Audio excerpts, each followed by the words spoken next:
Greetings fellow gorehounds and welcome back to another Blood Splattered vlog. Alright, so this week's movie is a movie called The Devil's Candy by the director of The Loved Ones, an Australian horror film that I really fucking loved. But this is not an Australian horror film, this is actually a horror film set in America. And it stars Ethan Embry from Can't Hardly Wait, of all things, and the girl from Roswell. Yeah, any of you remember that show, the teen drama set in Roswell? Yeah, the girl from that show is in this movie. And basically, they play a couple of metalheads who both have a teenage daughter who's also a metalhead who end up buying this house in Texas that may or may not be possessed by the devil. So it's kind of like the Amityville meets Deathgasm. And you all know me, I fucking love Deathgasm and metasploitation films in general, so I was all for seeing this movie. And thankfully, if you're interested in seeing this movie, it is currently available on on-demand services like Amazon for rent. So if you like anything I have to say about the movie right now, then you can go watch it immediately after watching this video. And with that all said, I really liked this movie. I think overall, Deathgasm is the way better metal horror film, but this is still a really solid one. And the main reason I feel that way is because Deathgasm actually goes into the culture of metalheads themselves, whereas this is way more of a house built on satanic horror movies with heavy metal wallpaper. In other words, it's most definitely got a metal aesthetic, but it's not necessarily like just steeped in metal lore. And on top of that, this is a way more intense and way more serious horror movie than Deathgasm was. Whereas Deathgasm was taking a lot from The Evil Dead and Dead Alive and horror movies like that, this movie is way more The Omen or Amityville or Rosemary's Baby. Though it doesn't go full Exorcist, and I kinda wish it did, because had it gone like full-on demon shit, it would have been amazing.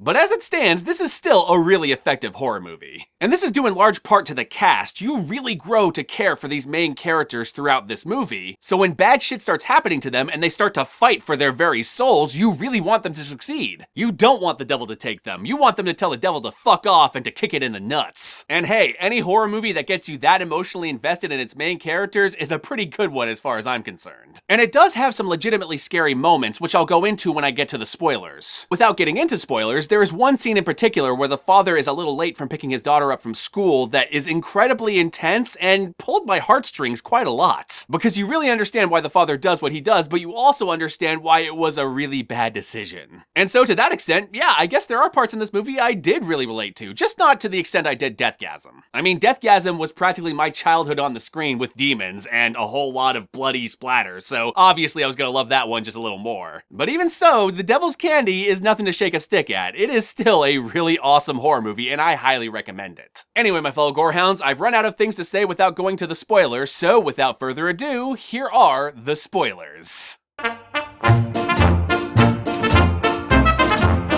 So this movie opens up with this prologue of this big fat man-child living in his parents' house who's trying to drown out the sound of demons in his head by playing a really loud guitar. And his mom storms in and is like, "What the fuck are you doing? You're playing that really loud, I can't sleep." And he's all like, "It's the only way I can drown out the voices." And then his mom's eyes go wide and she's like, "I'm calling the hospital, you're going back, there's something wrong going on here." And then he hits her over the head with the guitar and she goes tumbling down the stairs and then she's dead. We then flash forward and meet our main characters, this metalhead dad who does paintings for a living, his teenage daughter who's really into thrash metal and death metal, but mainly wears thrash metal shirts like Slayer, and his wife, who honestly I feel like of all the characters is the least written in the movie. But the actress playing her, who was the main character from Roswell, does a really good job of making you care about her despite the fact that she's a little underwritten. Because I got a really good idea of what the teenage daughter and what the father are really into and what they're all about, but I didn't get as good an impression of what the mother's all about. Except for the fact that she's constantly shaking her head at her husband and daughter like, "Oh, you sillies," and constantly worrying about the consequences of what they do. But I really wanted to know more. Is she like really into Bon Jovi or something? What does she do for a living? I don't know if that's established. If it is, I missed it. Anyway, we're introduced to these characters and then they go out to buy this house out in Texas, which is the house from the beginning in the movie. And the realtor's all like, "Yeah, there was this couple that died here, but don't worry, it was nothing extreme." And the mom's like, "I don't know, people died here," but the dad's like, "Yeah, but it's a really good deal and we can afford it." Also, it's a pretty amazing house. This is a really fucking solid house. I would totally live there. Though I wish it wasn't so rural, I wouldn't be down living out in the middle of fucking nowhere, but as a house, it is still really fucking awesome. Eventually the mom gives in, they buy the house, and then the movie begins. The dad starts to hear all the weird voices in his head, much like the fat man-child from the beginning of the movie. The daughter is forced to go to a new school due to the new house, and she's not quite happy with that, which causes some friction between her and her parents. But not too much friction. Unlike a lot of families, families, in this family, the family is really tight-knit. The father is practically the daughter's best friend in this movie.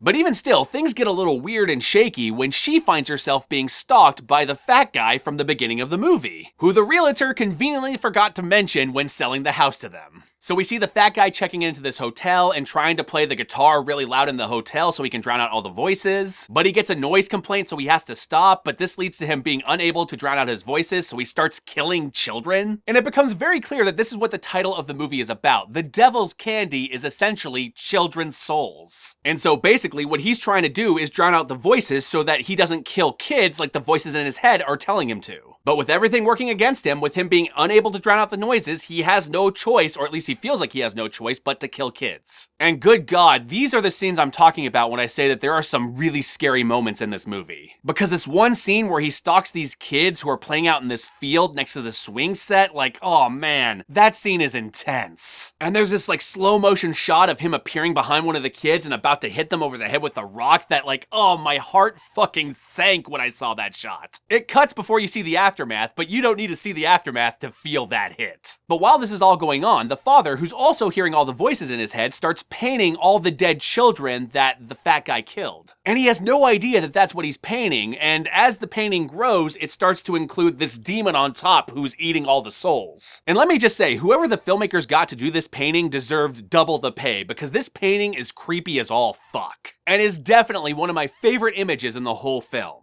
So thumbs up to the artist who did that, because they did an amazing job. So anyway, the fat guy starts stalking the daughter and gives her his guitar, which she loves because she's always wanted a guitar, especially a flying V like Kirk Hammett. And there's this great scene of her playing with the guitar in her bedroom that just brought me all the way back to my childhood. Because I had a guitar at one point, and I remember the first time I had it, I fucking sucked at playing it and I never got good at it, but I fucking loved jumping on my bed and playing that shit. Huh, now that I think about it, I guess there were more moments in this movie that I related to than I gave it credit for at the beginning of this review. It's kind of interesting how stuff like that hits me, like, before I even realize it. Anyway, the guitar thing seems innocent enough, but then he shows up in the girl's bedroom while she's sleeping, and she wakes up to him in her face, and he grabs her by the face so that she can't scream and basically tells her that I killed these other kids so that I didn't have to kill you because he wants you. She gets out of his grasp and screams, the mom and the dad get in a fight with the fat guy, but he gets away, and at this point, the cops get involved. And I don't want to spoil the whole movie, but basically what you have here is you have these two reoccurring stories. You have the increasingly satanic shit happening inside the house, especially with the father and the random shit that he wakes up having painted, not realizing that he painted it the night before, and him trying to sell these paintings at the local art dealer, and the art dealer finally being interested in these macabre paintings. But then you have this other story of this fat guy who was previously influenced by these demons and is now trying to kill their daughter because the demons are telling him to.